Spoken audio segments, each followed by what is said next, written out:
The CMO Confidential podcast is a proud member of the I Hear Everything podcast network. Looking to launch or scale your podcast? I Hear Everything delivers podcast production, growth, and monetization solutions that transform your words into profit. Ready to give your brand a voice? Then visit iheareverything.com.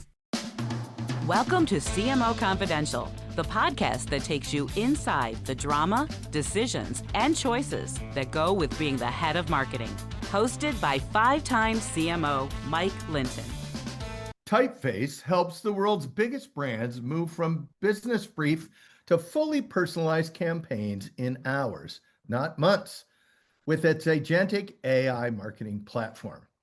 They are the first enterprise platform with agentic AI marketing workflows designed to instantly automate work that used to take weeks. With Typeface, one campaign scales into thousands of personalized experiences across ads, email, and video, while staying true to your brand.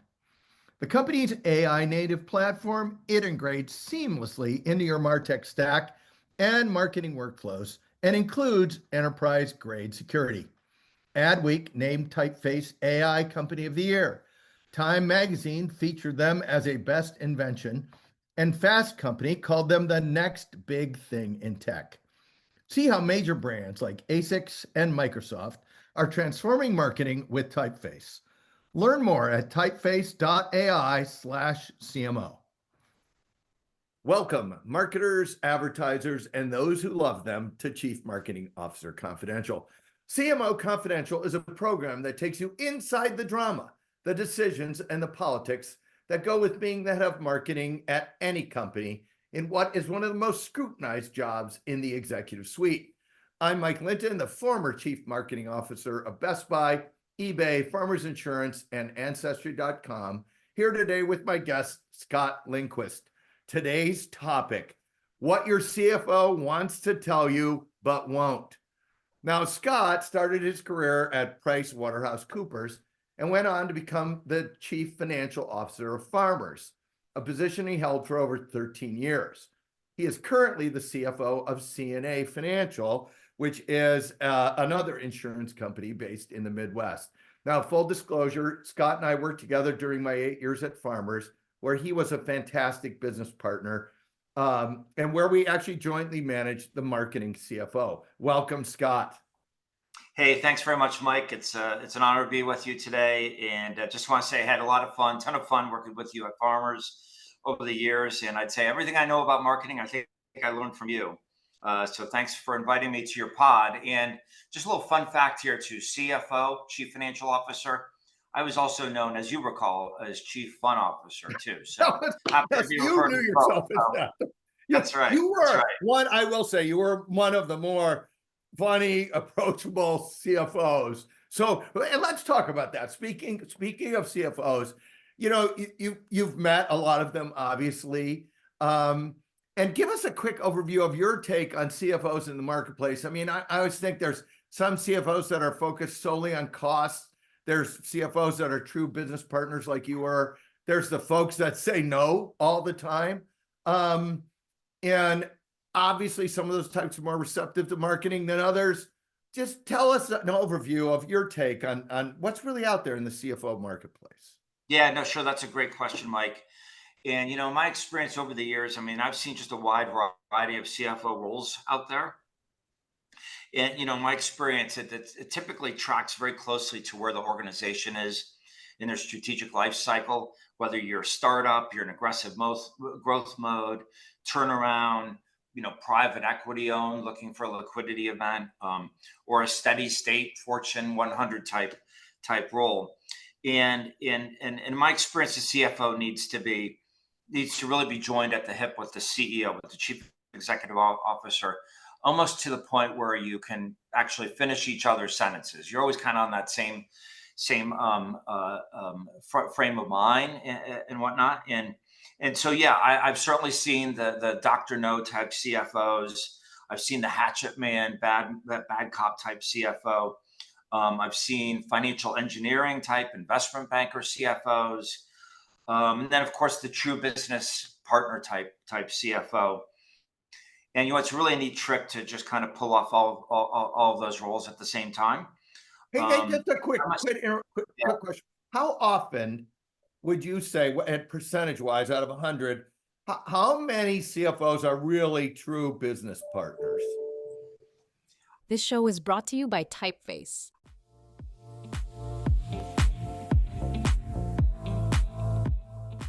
To orchestrate workflows across channels, meet Arc Agents, your AI teammates handling complexity so you can focus on what matters.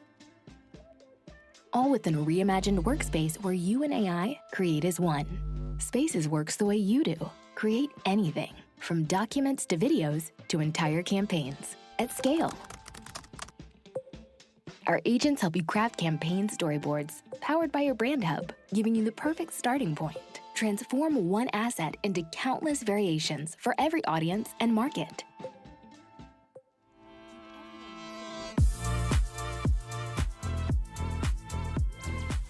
Join industry leaders already reimagining their content lifecycle with Typeface. Welcome to marketing's next chapter, where every story finds its voice. Now back to our discussion with CNA CFO Scott Lindquist. I'd say the majority of them. I think the majority of the successful CFOs are really, at the end of the day, true business partners that have really that deep embedded knowledge of the strategic underpinnings of a company, true understanding of the levers that grow a company, and not just financially. I mean, obviously that's a key point, but strategically, and able to kind of connect those dots as to how does a company do business, the underpinnings for how does a company make money. And I think I learned from you and certainly others, it's all about the end consumer. What are we delivering for a value proposition, and then how do you make that actual linkage to the financial dynamics of a company. And there's going to be a short-term view, there's going to be a medium-term view, and there's going to be kind of very long-term view. And I've just seen a wide mix of that in my career. Thank you. I do think, and we'll talk a little bit about this later, I do think if you're interviewing for a CMO job, you should absolutely always meet the CFO in addition to the CEO to get a feel for what type of CFO you are going to be working with. And we can talk more about that later, like questions you might want to ask in the interview of the CFO. But let's stay on insurance here for a minute. Sure. Insurance has been a hotbed of marketing over the last 2 decades, really spending, billions and billions every year, more than beer. I know commercial lines is a little different, but what's your take on that? Tell us about marketing in the insurance industry, which 30 years ago, you would have never expected what you have in insurance now, which is this massive influx of money and brand building. Give us your take. No doubt about it. I mean, I certainly saw that in my last company, being a retail focused insurer, and no doubt about it, it's been a hotbed of marketing and advertising, particularly with the onset of the direct to consumer channel for auto insurers, a little bit lesser extent for homeowners. But you mentioned beer. I mean, I think I learned some years back. I mean, it's been a top 5 category for media spend, right up there with pharmaceuticals and autos, also in addition to beer. Right. So I kind of use the obvious examples of Geico and Progressive. Yeah. And as you know, Mike, I mean, they have done massive tens of billions of dollars of investment in their brands over the years, and to the point where the Geico caveman or the lizard or Flo from Progressive, they're ubiquitous, right? Everybody knows who they are, and what it does is it just turned those companies into category killers now, to the extent they've taken massive market share from the traditional personal lines agency. Massive. I mean, we're talking like huge amounts of share points in a $1 billion category, and also beneath all that is a pretty advantaged financial model as well. Yeah, no doubt about it. And they've really intermediated the agency. I mean, listen, the big agency brands are still gigantic, but what the direct to consumers have done through the power of brand building, through the use and power of marketing, is they've really squeezed out the second tier insurers. And in fact, they're right on the heels of the of the top market shares, and to the point where these carriers were like nothing 30 years ago. I mean, those carriers were kind of no market share. So I mean, that from my view was just a massive strategic investment in brand building and leveraging that towards the direct to consumer channel and taking advantage of the technology now. I mean, the internet obviously and social media obviously, but we didn't have that 30 years ago.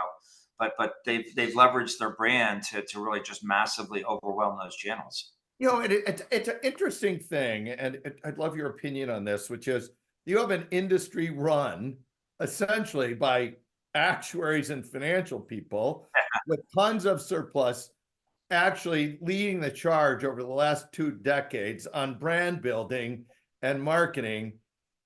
Is that a leap of faith by these companies, or is that a learn as you go kind of thing? What's your take on how the industry got to where it is?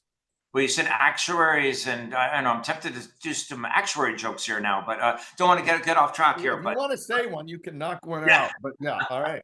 no. So yeah, no. I mean, it's it's a significant amount of leap of faith, right? Because you talk about the investment in brands and investment in marketing.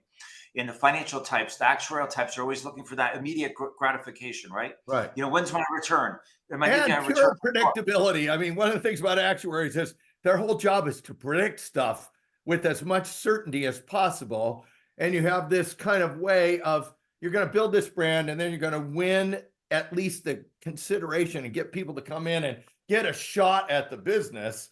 But that is a pretty big leap of faith. Keep going. I No, just didn't reject that. So no, it totally is. I mean, if you're talking, hundreds of millions of dollars or billions of dollars invested in a brand or marketing, you're like, wow, when do I get that return? And of course, it comes to marketing math, and I learned that certainly from you and your team several years back, is like really truly understanding that marketing math and understanding the dynamics and the product management, the product pricing, understand how that helps retention. How does that drive new business? How does it drive bundling? And then, it needs to all fit together to say, yeah, over a 5 to 7 year period, we're going to have returns that exceed our cost of capital. And these days, cost of capital, I'm just going to use, 8 to 10%. It depends on the company, but and it's all about. So all our listeners know, just give us the top line of how cost of capital is calculated. Yeah. So, for most insurance companies, I'm just going to use an example. Capital is comprised of a mix of debt and equity.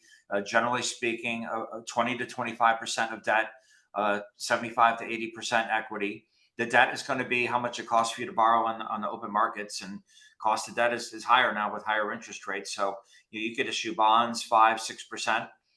There, and then the cost of equity, it's kind of this Black-Scholes option I love the model on Bloomberg. So, listeners, just Google it, right? Cost of equity, you can find in Bloomberg. But most companies, 8 to 10% is a good threshold. So when I'm looking to say, all right, we're going to invest $1 billion in building a brand, how am I going to get more than an 8 to 10% return? Right. And we measure returns by looking at present value of future cash flows.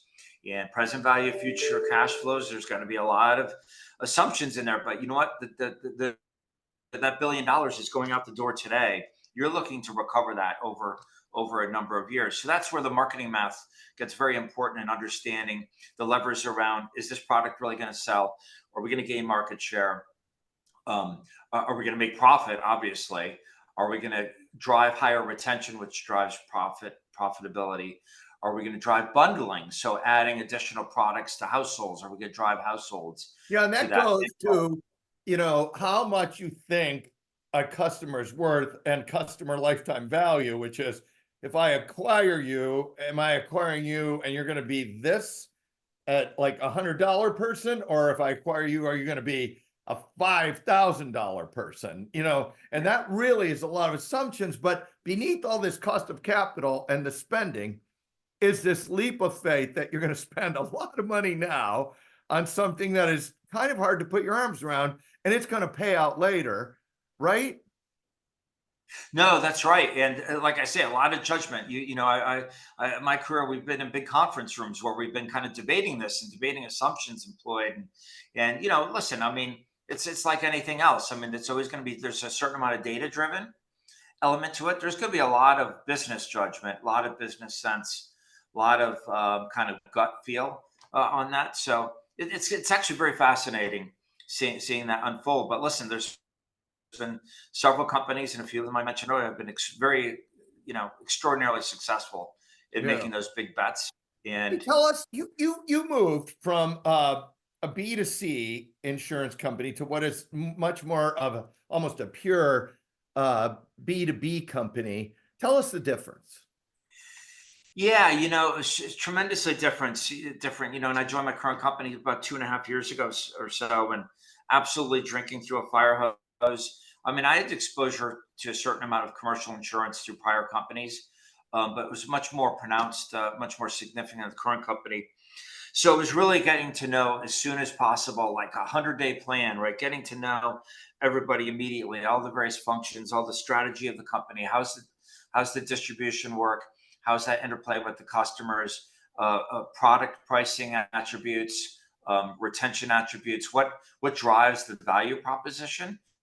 What drives the brand, the importance of the brand, and how does that You are fit? talking so much like a marketing guy. You're not even talking about the CFO onboarding. You're talking about the marketing onboarding. This is very exciting to me. Well, and I must say, I've been doing the CFO thing for a while, and I kind of say, kind of half jokingly, you've seen one insurance company, you've seen them all from a finance perspective. They all Yeah. have their very different nuances, but I was immediately very focused on just how we make money, how's the company make money, and how does finance be an enabling function to drive that strategic growth. I mean, listen, we have a great team, that closes the books, that files the tax returns, that files the regulatory reporting, and it's all Plus the Sarbanes-Oxley, FP&A, all the FP&A work. FP&A work, that's and just excellent, outstanding type stuff.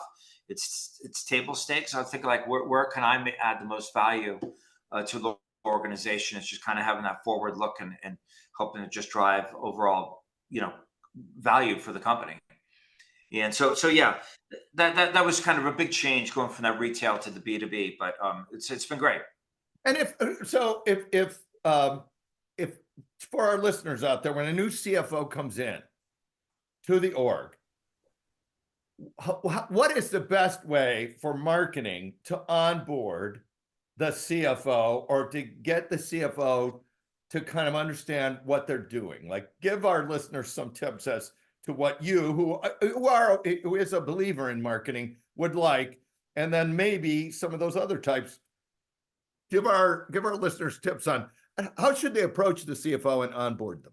I think so. So first thing is just build alliances with your peers, and that's one thing I did really immediately was just build alliances amongst everyone who throughout the organization running major businesses, major parts of the organization, and through that is just like I would always say, how can I help you as CFO accomplish your job, and it becomes kind of this.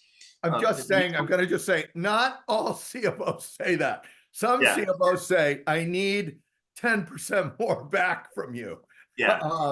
But I understand. Yeah. And it's all about building relationships, right? I learned that a long time ago, and it's all about learning. I mean, embracing lifelong learning, and that's what I've done. I know when I first met you many years ago or so, you and I met each other and built that kind of week to week kind of rapport and relationship and mutual respect. And obviously we became friends very quickly.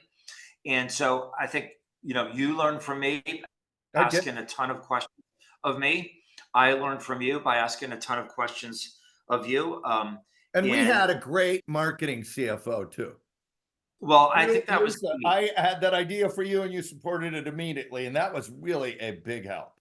I think that was key, because, and I'm a huge proponent of any large function, whether it's marketing, or if you're running a distribution or running a business unit, just having your own CFO, if you will, kind of reporting to you.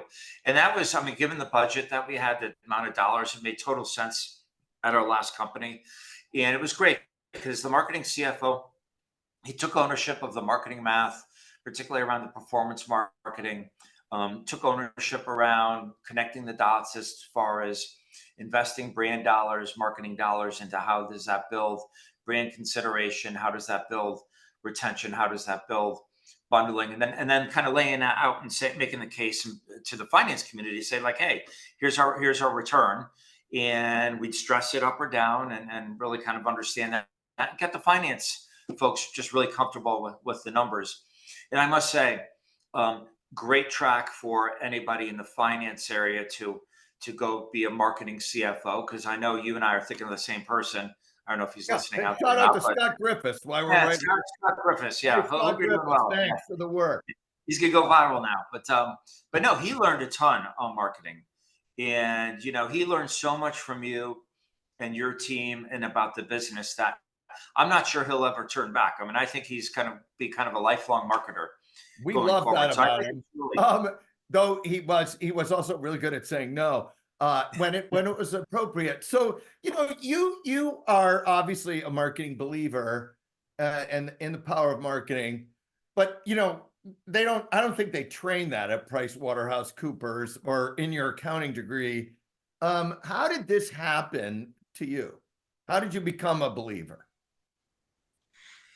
The last company we worked with, it was really the first company I worked for who had this gigantic national brand, but it wasn't big enough though. It was something that we needed to take to the next level, and the dollar amounts of investment required were eye-watering, eye-popping at first blush. So that's one of the things I spent a lot of time with you and Scott Griffiths, really just diving into that as far as what are we getting for our marketing investment, and how's that going to drive future value, and so that was just a tremendous learning exercise for me, and in particular the performance marketing aspect of that. And I think you told me, or somebody told me, you see a lot of these commercials, the call to action commercials on TV. Yeah. And I always kind of shook my head. It's like, are people really dialing these 1-800 numbers? Are they really clicking? And I think they said, hey, you would not see them on TV if they did not work. And so I saw all the data behind that. You guys showed me all the data about how all that stuff drove clicks, how it drove phone calls. And it was really just kind of fascinating for me seeing that investment manifest itself in actually the numbers turning into growth. And so I was a true believer pretty quickly. Then the other thing too, and I think this before I met you, we did a brand valuation study, which I had never heard of this, but we hired it was an investment banking type valuation firm that specialized in doing valuation metrics around brands. And the brand, we came up, a certain amount of judgment, some marketing math in there, but we're talking the value of these brands, are just multiple billion-dollar brands just through the depth and breadth of reach and the power to drive earnings. But that was a huge awakening for me. It's super fascinating, and this is an accounting thing that actually really bugs me, is if I buy a company, the value of the brand shows up as goodwill when I buy that company. But if I build that brand myself, it is nowhere on the balance sheet. And that drives me crazy. Anyway. Yeah, that is interesting. Yeah, no, absolutely. It's always this kind of squishy, intangible asset. Until you buy it. When you buy it, it has a value, but it doesn't have any value until you buy it, which makes no sense. But so this brings me to if I'm working with a CFO who considers marketing a cost center versus a growth lever, what tips, other than having a good relationship, would you give the marketer on that one? Because that is where, I hear from our listeners, one of the tougher things. They see me as a cost center only. They're unwilling to take long-term risks. What advice do you have someone with a CFO like that? No, I would take them into the data. You know what? CFOs love data. Yeah. Obviously, they love numbers. They love data. They love financials. I know I, for one, years ago, had zero appreciation for the amount of math that goes into marketing. And I learned that from you and your team many years ago. I know this sounds like a gigantic suck up to Mike Linton show here. We're kind of enjoying it on the show, actually. So. Yeah. but I think you and your team took me through the data and through the numbers, and it was kind of fascinating kind of looking at that. And I learned that through the brand valuation study. Also, I think that would be the best thing I would recommend, is just taking taking the CFO through the data, through the power of the marketing math underneath that. And, my daughter, my younger daughter, she just graduated college, Villanova, a year ago or so. And no doubt she'll be listening. So, hey, Kelsey, just a little shout out to you. So she majored in marketing and data analytics. And college, those are actually merged together now.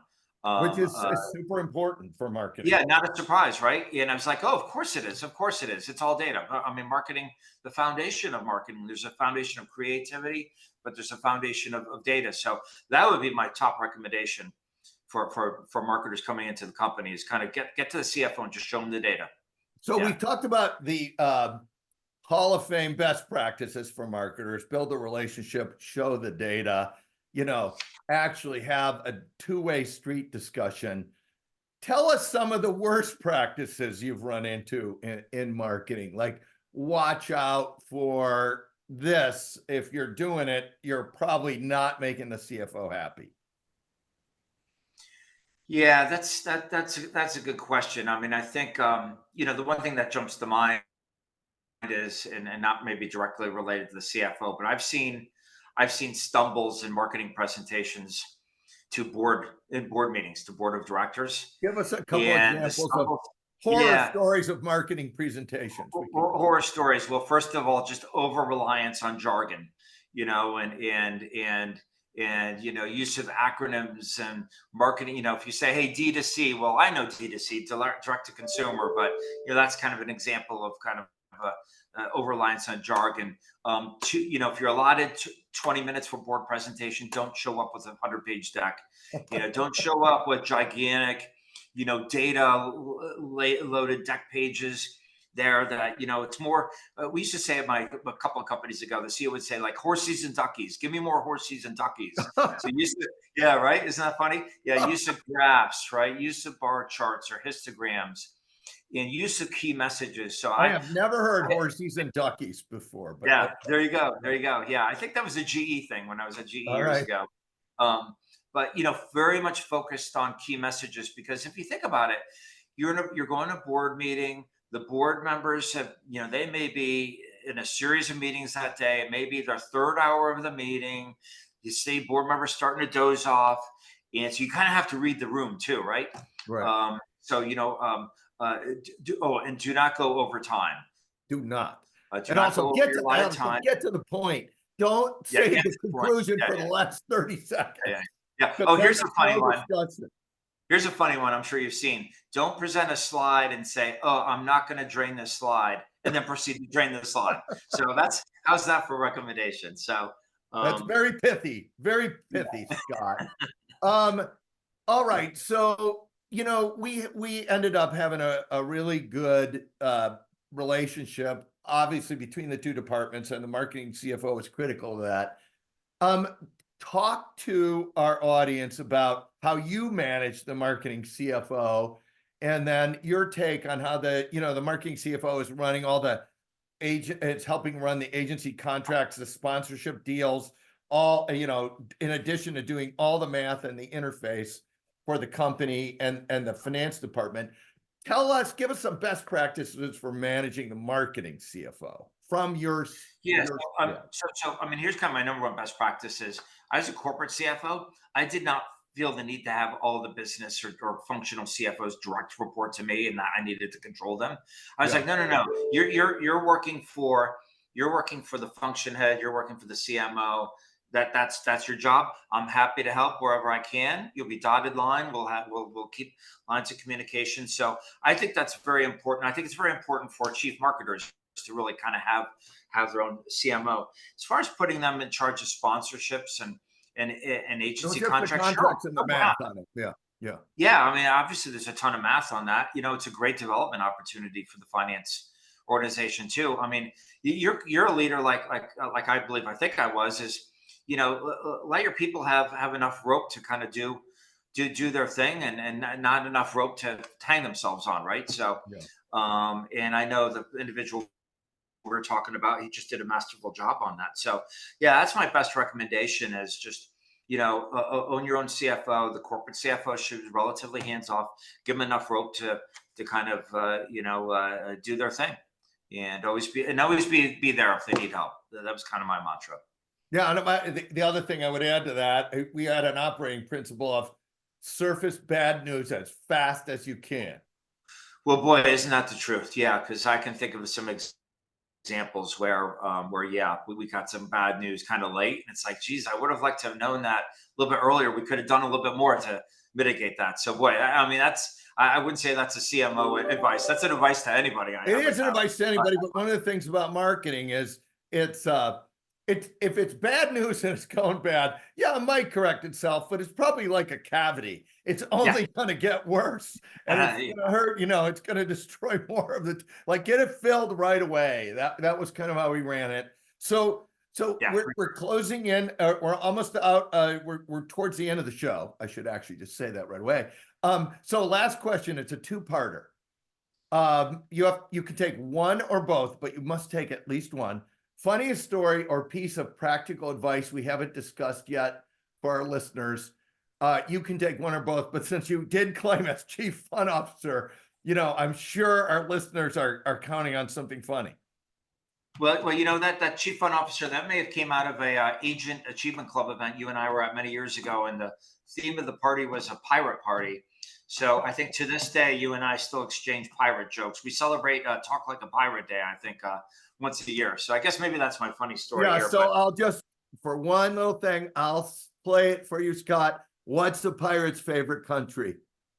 Argentina. There we go. All right, so there's the funniest story. Now never gets old, right? Never gets old. Let's go to the piece of practical advice. No, I mean, I think from a practical advice, and I touched on this earlier, and this has served me very well in my career, is just never be afraid to ask questions, even stupid questions. And I'm always happy to preface a question saying, hey, this may be a stupid question, but I'm going to ask it anyways. And even though in my mind, it really wasn't a stupid question, but putting that aside. And I think that's particularly important with the CFO, and really understanding what makes the CFO's mind tick. And you know what? It's going to be a really great opportunity to build a relationship and to teach the CFO kind of the craft of marketing. And I know I was I welcomed that very, very much. And, I just learned the whole art of asking questions and never being afraid to be, curious, never be afraid to curious and intellectual curious. I learned that at PwC many years ago as a staff auditor. And the other thing too, is I just always have embraced lifelong learning. I must say, even after 35 years of working, I think rarely is there a day that passes where I don't learn something, if not a number of things. Yeah. I'll also say, I think that's a really good point. It's a two-way street. Like, I learned a lot about the financial structure, a bunch of accounting rules that turned out very helpful to me. And also when I was at a public company, you learned a lot about investor relations and what analysts actually thought. Yeah. And that was super helpful for marketing. So it's a two-way street. I think a great piece of advice to end the show. So Scott, we really want to thank you for being on the show. And thanks to everyone for listening to CMO Confidential. If you are enjoying the show, please like, share, and subscribe. Look for all of our shows on Spotify, Apple, YouTube, and the I Hear Everything Network, which include Marketing, the Battle Between Believers and Non-Believers, Parts 1, 2, and 3. Is the CMO position the hardest job in business? A report from the media front lines, what your agency really wants to tell you but won't, Part 1 and 2, and the Marketing CFO, why it might be right for your company. Hey, all you marketers, stay safe out there. This is Mike Linton signing off for CMO Confidential. Legacy marketing tools weren't built for AI. Typeface is the first multimodal platform where agentic workflows handle everything from brainstorming to launch across every channel and customer touchpoint. Their AI native design transforms manual marketing tasks into automated workflows that create personalized text, imagery, and video at enterprise scale. Typeface's AI integrates with existing MarTech stacks through APIs and native connections. So you keep your processes while gaining AI superpowers and enterprise-grade security. See how brands like ASICS and Microsoft accelerate innovation and transform a single idea into thousands of personalized on-brand experiences instantly. Ready to see what marketing looks like when AI handles the heavy lifting? Learn more at typeface.ai/CMO.